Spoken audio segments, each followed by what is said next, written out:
everyone will agree with me that growing up is hard. But what if a Netflix show can help us understand it better? Hi guys, it's T to the I to the M to the I, and you're welcome to my first series. What if we make movies our therapists, since therapists are expensive? I really do believe that movies are not just made for them to be made. I believe that movies are made for us to actually look into these movies and see aspects of the movie we can make to make our lives better.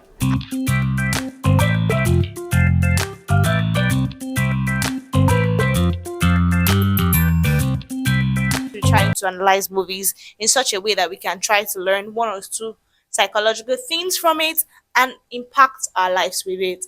And today's movie is going to be, drum rolls everybody, all limited series I just watched, Adolescence. I watched Adolescence and suddenly my teenage years made more sense. Jamie was a young 13-year-old boy living with his mother, father, and his sister. And a particular day, the policeman jumped into the room and told him that he needs to get out of the room. There is under arrest, and he was arrested. After arrested, they took samples of all his body, blood, they took his semen, they did an evaluation of his whole body and all of that. And after that, he got his father as his legal adult to advise him through everything. He got a solicitor who was more like a lawyer. They had conversations about a lot of things. And he said to his father said, I'm going to ask you just once to tell me, did you kill him or did you not kill him? And he said he didn't kill him. Obviously, he killed him. He's a liar. So after he killed him, she's a girl. The girl is Katie. She's actually a girl that is bullying Jamie into calling him an incel, a guy that's going to stay a virgin forever and all of that, even though he wants to be.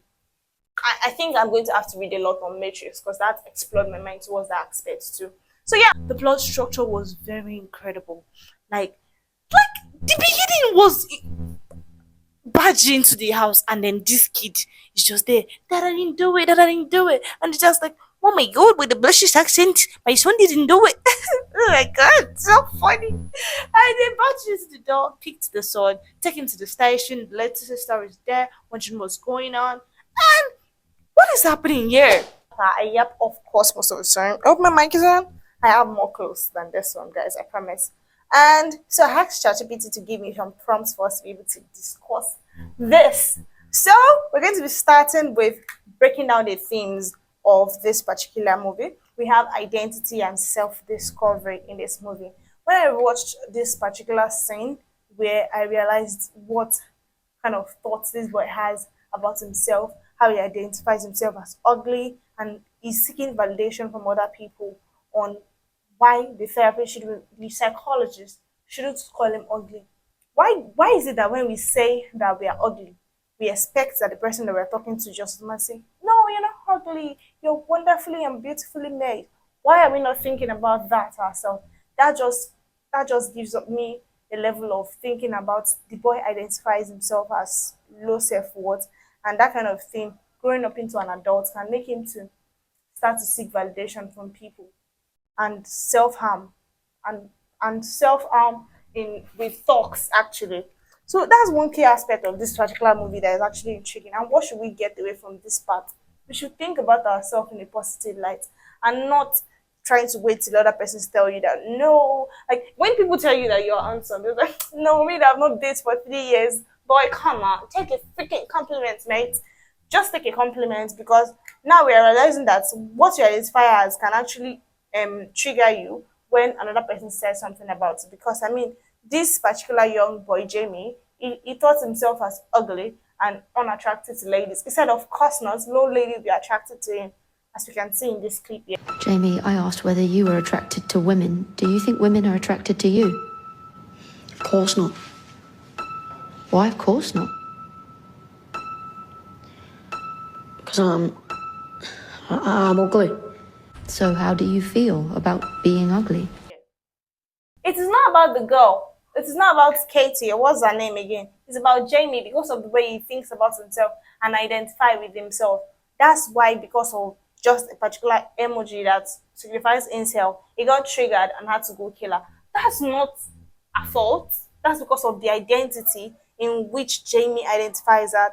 And growing up, we struggle with finding ourselves and what we actually stand up for. That's why you see that Jamie in that particular movie, I believe, I'm not a psychologist or anything, but the way I just perceive the movie is in a kind of way that he's struggling to see himself in his dad. He's struggling to see himself in his dad. I think he's more of like a feminine, masculine guy. So he's struggling so hard to please his dad, find himself in his dad. And when a young child like that is approaching adolescence and teen years, they tend to try to validate themselves with the father figure they have in the house. I think, I don't know, please let me to fact check that. So I just think that when we are growing up, it's something that we struggle with a lot, finding ourselves pressured, and this show just portrays that particular aspect of life. And I believe that this is a particular way we can work with and learn from. Growing up as a child, I remember my I used to pinch jerk myself into reality, asking myself, who am I? Who am I? Because I can't believe that I'm actually existing in this body. It just felt like my soul is disconnected from my own body. And I just had the urge to feel in who am I, to identify as a person, as a particular community member, or as a particular thing. And this thing now leads to my next point of discussion, which I want to talk about friendship and social pressure. When a child is growing up and trying to identify themselves and know who they are, your friends, I'm not even saying this from the point of view of one psychologist, I'm just saying this from point of view of somebody that is actually learning and viewing and seeing things. Because I think that when you have friends, let me use myself as a personal story. So I was struggling with identifying with who I am and knowing what I am and what I stand for. And this sense of community feeling just came. And the next person I saw beside me was my friend, a bubbly girl that everybody was. And all of a sudden, I started to mask into a behavior. That was not even pressure. Nobody ever forced me and told me or that I have to do this. I just did it subconsciously because before we knew it, the society would put you in a box and tell you that this is where you're supposed to stay in. You're supposed to be this and that.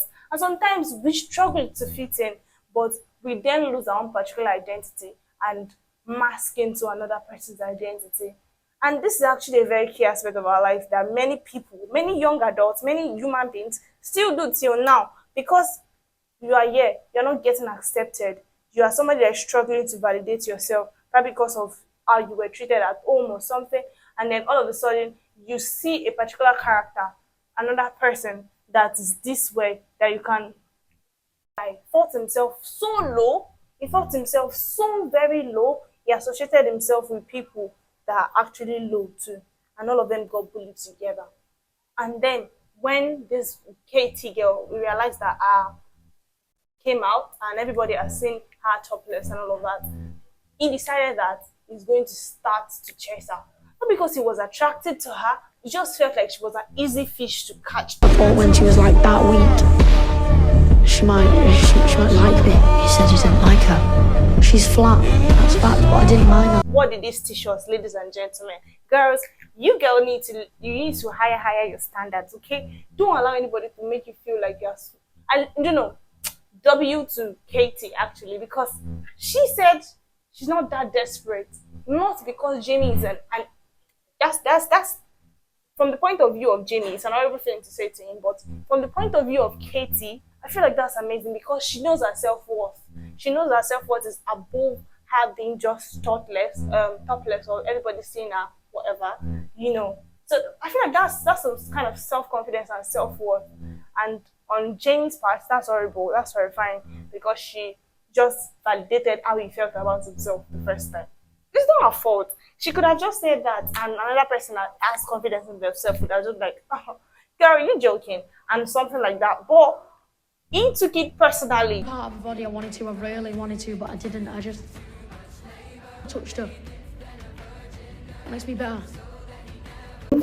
So while editing, I'm actually making some couple of researches on Adolescence movie from other people's point of view on TikTok, and then I saw the sandwich.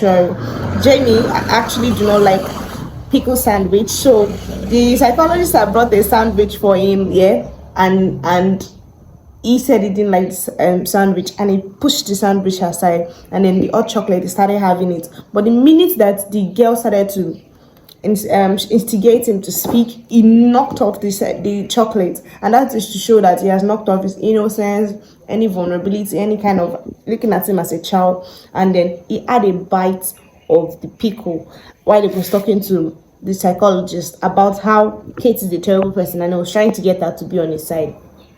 Still not seeing what he did as wrong because of he's clouded by the hatred towards the girl. Oh, made a questionable friendship choices when they were growing up, because I feel like at this point when we were growing up, all of us did, because we were young, we were vulnerable, we needed to be in the clique. Most of us were bullied, most of us were went through pressure, and most of us were the the top tier persons after masking into another person. That's not the point we're talking about. Now let's move on to talking about mental health and coping mechanism. In this movie, I just love the final scene where Jamie was talking to the psychologist, because she helped him started to be self-aware. He was in denial. At some point, I even thought he did not murder the girl. Like, he was in denial. He did not want to agree with the fact that he killed her. And all of a sudden, when she was helping him and giving him questions to like lead him on, he finally said that he killed her. And then all of a sudden, he realized that he said that, and then started to trying to contrast that thing and became defensive all of a sudden. The other bloke is much more easy. Okay. Him checking whether to understand was much easier. Whether I understand what I did. No, fuck off! I didn't fucking say that! You fucking put your words in my mouth!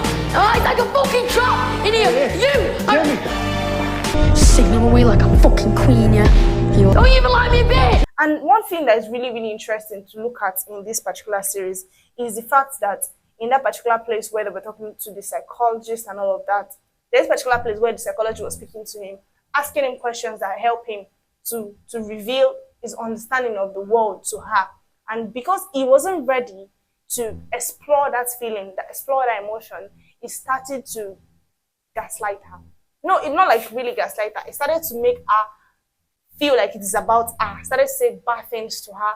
And this is where we need to learn as human beings that sometimes when you're trying to have conversations with somebody and they project themselves upon you, it's not about you, darling. It's not about you. It's about the person, how the person is feeling about that particular situation. So I just really love that particular place where the therapist stood still. She stood so strong. Even if everything was getting to her, she was very, very objective. She didn't allow anything that he said to her get to her. About being ugly. How would you feel? You don't know. You're not. You're pretty. This isn't about me, Jamie. What? You don't think you're pretty? I'm not the interesting person in this room. You don't think you're pretty? You do think I'm ugly? I haven't passed judgment on At some point, she started to become scared of him. I mean, 13-year-old. And she just stood still until she was able to gather up her emotions and go and cry in her own corner, because she got to cry, because most of the things that the guy was saying was true, but she stayed true to herself and didn't allow herself to feel weak.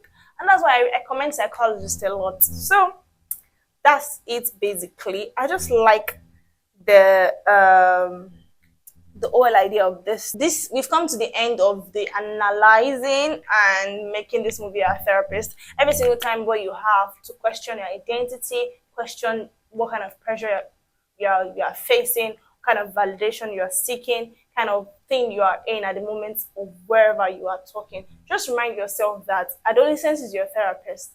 Remember every key things, every key element, and how these movies relate to your personal life, and try to work with it, because therapies are expensive. We are going to be our therapist hand in hand together. And now, in the comments, you tell me, if you had a movie to describe your teenage years, what would it be? I'll be waiting and looking through the comment section, and I can't wait to explore my next movie. There's going to be a therapist. Who's going to guess what movie it is? I don't want to drop this down, but it's also a Netflix show, and it's incredible. It also has a British accent in it. Let's not drop the spoiler. If I fail to drop anything or any conversation that you think you still want to explore more in this movie, if you've not seen the movie, go to Netflix and say it. I believe that you'll be able to get a whole idea of what the movie is about at this point.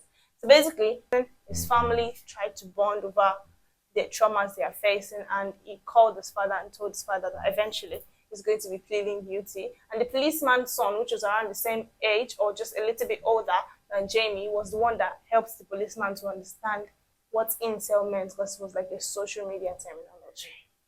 Basically, Jamie, he pied somebody. After he pied somebody, he denied it. After he denied it, they found out that one that pied him.